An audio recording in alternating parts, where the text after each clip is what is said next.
hierdie back and closure ding nou begin groot raak en erns raak, ek bly daar by Otto Miller hulle, en Otto weet nou bietjie baie meer van boer en veral beeste en sulke goeders as ek, en ek begin toe bietjie met hom gesels en mens hou maar die pers dop en die sosiale netwerk. Toe sien ek dis 'n groot ding, né? Dis 'n ontsaglike groot ding, en toe begin ek bietjie met Craig te praat en met Jannie daar oorkant, en ek besef toe, hierdie ding se impak is ontsaglik groot. Ek en jy dink 'n choppie kom daar van die rakke af daar, wherever, vleis Lapa, of by Pick n Pay, of by Checkers, of waar jy ook al jou vleis kry. En ons besef nie hoe groot die impak in die sektor is van die vleisbedryf nie. En hoeveel se mense se lewens daardeur geaffekteer word nie. En toe hoor ek van berigte van boere wat al hulle lewens geneem het. Boere wat hulle hele kudde verloor het, wat alles verloor het. En toe sê ek vir Otto, weet jy wat? Ons Afrikaners is goed. Eintlik net vir een ding. En dit is om in isolasie te lewe. Want dit gaan altyd goed met ons, né? Maak nie saak hoe sleg dit gaan nie. As ek vir enigiemand vra. En toe sê ek, weet jy wat, kom ons reik net uit. Kom ons skep net 'n platform waar ons bietjie kan gesels en waar ons kan bid vanaand. Maar voordat ons verder gaan, kom ons open net met 'n woord van gebed. Is dit reg so? Liewe Heer, baie dankie dat U vir ons lief is. En dankie dat ons ook in tye en veral in tye soos hierdie na U toe kan kom. Soms dink ons, U staan apaties, U's ver en afgeleë. Maar ons vergeet dat U het gesê, U sal die trooster stuur om met ons te wees. En daarom vra ek U, liewe Heer, dat U vanaand met ons sal wees, dat ons U teenwoordigheid sal voel, nie net hier vanaand nie, maar ook in hierdie onsekere toekoms wat voor ons lê. Liewe Heer, kom nou in ons midde, kom tabernakel opnuut met ons, is my gebed in Jesus naam alleen. Amen. So ek wil net sê, ek is nie hier om raad te gee nie, né? Ek gaan nie vir julle sê wat meneer Steenhuisen doen is reg of wat verkeerd is nie. Ek gee nie om wat hy doen nie. Ek gee nie om wat die ANC doen nie, ek gee nie om wat die DA doen nie, en ek gee nie om wat die Vryheidsfront doen of enige iemand nie. Ek dink ons probleem is, ons probeer onsself altyd red. Ons kyk altyd meestal na menslike hulpbronne en menslike kennis vir 'n uitweg. En al wat ek vanaand wil doen is, ek wil U net herinner waar ons vandaan kom en waar ons hulp is. So in Psalm 91 skryf die psalmdigter die volgende woorde, en hy skryf: Hy wat in die skuilplek van die Allerhoogste sit, sal vernag in die skaduwee van die Almagtige. Ek sal tot my Here sê, my toevlug en my bergvesting, die God op wie ek vertrou. Want hy is dit wat jou sal red uit die net van die voëlvanger en van die verderflike pes. So kom dit dat Jesus mens word, mens en God terselfde tyd. En hy wandel hier op aarde, en dan kom op 'n stadium daar in Matteus 24 net voor sy kruisdood. Net toe sy hele aardse bediening tot 'n klimaks kom. En Jesus is bekommerd oor die mensdom, oor sy volk, oor sy volgelinge, oor sy kinders. En hy voorspel die verwoesting van Jerusalem, maar ook 'n tyd wanneer hy weer gaan kom, sy tweede wederkoms. En ek wil net sê, as Christene is dit ons groot hoop. Dit is die klimaks van die Christendom, is die wederkoms van Christus. Wanneer hy weer kom, wanneer hy 'n einde aan al hierdie peste gaan maak, en hierdie dood en hierdie lewe. Maar die disippels sê vir hom, Here, wanneer gaan hierdie dinge wees? En in vers 22 van Matteus 24 sê die Here, hy voorspel daar sal oorlog kom en gerugte van oorlog. En dan sê hy, daar sal hongersnood wees, daar sal droogte wees en pestsiektes. Hoekom dink julle is daar iets soos pestsiektes? Hoekom bestaan pessiektes? Hoekom bestaan hongersnood? Hoekom bestaan droogte? Het julle al daar gewonder? Deuteronomium 29 maak die Here dit eintlik baie eenvoudig. Deuteronomium 28, 29 en 30. Die Here praat met sy volk en hy sê, dis nou net nadat hulle gaan haal uit vir 420 jaar is hulle in Egipte in slawerny vasgevang en hy gaan haal hulle en hy sê, nou gaan julle my volk wees. Julle gaan my kinders wees. En hy sê, ek gaan julle spesiaal maak, nie omdat julle spesiaal is nie, maar omdat ek spesiaal is.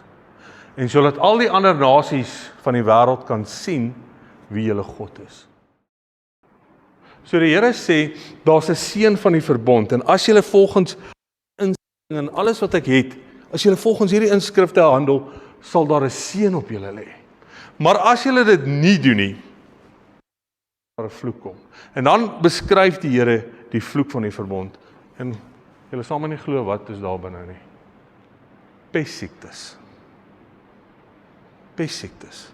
Hongersnood en dood. So toe die disippels vir Jesus vra, so wanneer gaan die koms wees? Toe vat hy hulle eintlik terug in die Ou Testament na Deuteronomium 29, Deuteronomium 28 en hy sê, weet julle wat? Daar gaan 'n tyd in hierdie wêreldse geskiedenis kom waar die mensdom my gaan vergeet. Waar die mensdom my gaan vergeet. En as gevolg van dit, dis nie die Here wat die pessiektes maak nie. Daar's 'n vyand. Daar's 'n vyand wat rondloop. Johannes 10 vers 10 sê, en hy het gekom om te steel, te slag en te verwoes. Maar Jesus Christus het gekom sodat ons lewe en lewe in oorvloed kan hê. So vanaand wil ek julle aanmoedig. En dis nie iets wat ons gemeenskaplik kan doen nie. Dis nie iets wat ons saam kan doen nie, maar elkeen van ons kan huis toe gaan en ek kan sê, weet jy wat? Ons is op die drempel van dalk een groot pandemie. Iets soos COVID, maar in die diereryk. Waarvoor soveel mense afhanklik is. Al die mense wat hier werk, by vleissentraal, al die mense daar oorkant by die kok. Die mense by Vleis Lapa is afhanklik van julle, is afhanklik van die vleisbedryf. Julle is afhanklik. Otto, jou en my bankbestuurder is afhanklik. Dit is so.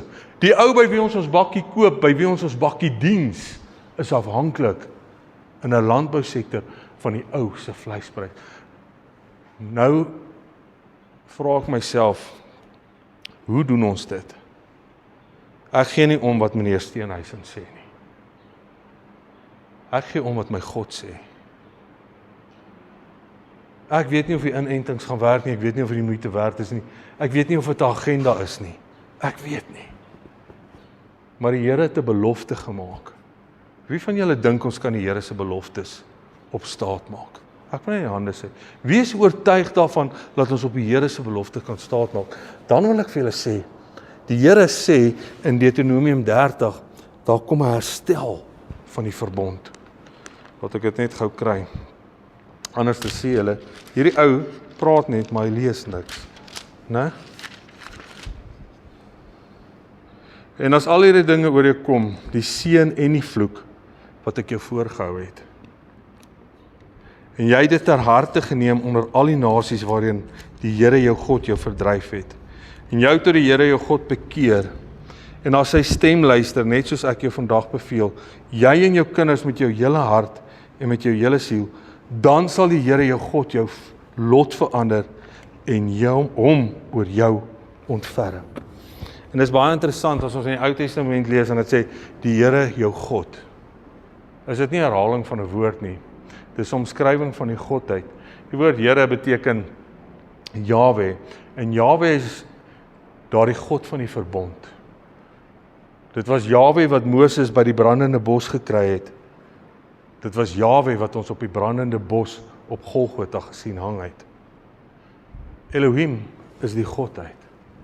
So Moses kom en hy sê, hierdie woord het ek van God gekry, wanneer ons ag gee, en ons terugkeer na die Here en sê, Here help my, beskerm my, dan sal hy getrou wees en hy sal hom oor ons ontferm. die God van die verbond en die skepper God. En hy sal die pessiekte uit ons midde uitdryf. Ek wil julle vat na 'n welbekende gedeelte in Markus 4, wat niks te doen het met pessiektes nie, maar wat alles te doen het met ons verhouding met die Here. Wie van julle hier is bekommerd oor Back and Claw, die toestand? Julle sou nie hier gesit het as julle nie was nie, né? Julle ken hierdie storie van julle kindspeenjare af. En toe dit aand geword het op daardie dag, het hy vir hulle gesê, laat ons oorvaar na die ander kant. En hulle het die skare verlaat en hom, net soos hy was, saamgeneem in die skei. En daar was ook ander skeitjies by hom. En 'n groot stormwind het opgekom en golwe het in die skei geslaan, sodat dit al vol word. En hy was agter op die skei aan die slaap by die kussing. En hulle het hom wakker gemaak en gesê, meester, gee u nie omdat ons vergaan nie. En hy het opgestaan en die wind bestraf en vir die see gesê, swyg, wees stil, en die wind het gaan lê. En daar het 'n groot stilte gekom. Toe sê hy vir hulle, waarom is julle so bang? Hoe het julle dan nie geloof nie? En 'n groot vrees het hulle oorweldig en hulle het vir mekaar gesê, wie is hy tog, dat selfs die wind en die see hom gehoorsaam is? Wat 'n verhaal. Jesus sê, kom ons gaan na die oorkant toe. Selfe verhaal is met die Israeliete. Kom ons gaan na die oorkant toe, na die beloofde land toe. Jesus het 'n missie. En hy is in 'n sekere skei saam met sy disippels, en dan sê die woord, daar was baie ander skeite om hulle. So dis nie net die disippels wat oorgaan nie, daar's klomp volgelinge, maar weet jy wat het hulle nie? Wie het hulle nie in die skei nie? Jesus. Hulle het nie vir Jesus nie. Daar's 12 manne op daardie see wat vir Jesus het. Die res volg net. Ek wil vir julle sê, daar waar julle bly, ek ken bitter min van julle persoonlik. Wil ek my verstout en in geloof vanaand sê, daar's van julle wat Jesus het op julle plaas. Maar julle plaas staan nie in isolasie nie, daar's plase rondom julle. En daai mense het nie Jesus dalk nie. Hulle het dalk nie. En die storm kom. En die wind steek op. Die storm van Back and Claw, of wat se storm ook al mag wees, wat dreig, wat julle bedreig. En skielik voel dit of Jesus nie meer daar is nie. Dit voel vir julle of hy hier agter op die skei by die kussing waar hy veronderstel is om die skei te stuur, aan die slaap is. Wat was meeste van daai 12 manne se beroep gewees voordat Jesus hulle gekry het? Vissermanne. 'n Ou wat 'n jagter is, wat 'n wildsplaas het, raak nie sommer angstig in die bos nie, doen hy? Nee. 'n Visserman, dit vat baie vir 'n visserman, 'n ervare visserman, om hom angstig op die see te maak. So dit was nie 'n klein storm nie, dit was 'n lewensbedreigende storm. En hulle skud vir Jesus en hulle sê vir hom, meester, gee u nie omdat ons vergaan nie. Wanneer het hulle vir Jesus wakker gemaak? Toe hulle menslike vermoë uitgeput was. Daar is ons probleem. Ons gaan nou alles doen. Ons luister vir die regering, ons luister hierdie kant, en ek sê nie julle moet nie. Maar ek sê ek dink ons het te laat na God toe gedraai. Maar ons is nooit te laat om na God toe te draai. Maar plaks die disippels aan die begin, die Here by die skei, daar op die kussing wakker gemaak en sê, Here, hier's 'n probleem, ons sal dit nie kan maak nie. Maar hulle los dit tot die einde en hy staan op en hy sê, waar is julle geloof? Nou boere, vanaand vra ek vir julle, waar is julle geloof? Moenie vrees nie. Soek God. En toe God opstaan, toe hulle hom toelaat om die toneel binne te tree, toe sê hy wat? En toe verander hulle vrees vir die storm in die vrees wat eintlik die verwondering van God is en sê, maar wie is hierdie ou, laat selfs die wind en die see hom gehoorsaam is. So vanaand van my kant af, net as 'n ou in die omgewing wat omgee. Ek weet niks van inentings af nie. As hulle my wil spuit, as hulle bloed wil trek, hardloop ek hou nie van daai naald nie. Is nie vir my lekker nie. Ek gaan lê. Ek pas uit as ek 'n naald sien. So ek weet niks nie. Maar ek weet dit. God is jou skepper God en jou verlosser God. En ek wil vra elkeen van julle dat julle sal teruggaan. Daar na julle plaas toe en seker te maak Jesus is in julle skuit in hierdie storm. En gooi die ander tools eers neer en maak eers vir Jesus wakker. En sê vir hom, wees asseblief die een wat hierdie skuit vir ons gaan stuur.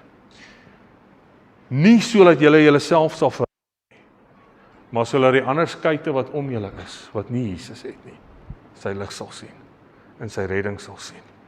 Die Jode was nie spesiale mense nie. Hulle het 'n spesiale God gehad vir 'n spesiale doel. Ons wat hier sit is nie spesiaal nie. Ons het 'n spesiale God vir 'n spesiale doel. Amen. Dis al wat ek wil bring vanaand. En dan wil ek vir julle ook vra, met 'n Afrikaner hart binne in my. Johannes 13, vers 34, sê die Here. Onthou ons het begin met die vloek, waar die Here sê, as julle nou geset wandel volgens die insettinge hier, sal ek daardie vloek in 'n seën omaard. Sal my ontferm, en hy sê vir die disippels, in Johannes 13 vers 34, dis die regte ene. 'n Nuwe gebod gee ek julle, dat julle mekaar sal moet lief hê. Dat julle mekaar sal lief hê soos ek julle lief gehad het. Daaraan gaan die mense weet julle is my disippels. Moenie in isolasie deur hierdie tyd gaan nie. Gee om vir die mense om jou. Ondersteun, dra. Wie van julle het al gehoor van die gevalle van die ouens wat selfmoord gepleeg het in hierdie tyd? Gee om. Kom ons doen dit. En ek wil my verstout om te sê, die een wat beloof het, hy sal op ons ag gee, gaan op ons ag gee. Amen. Kan ons bid? Kan ons bid? Kom ons staan, kan ons staan asseblief julle.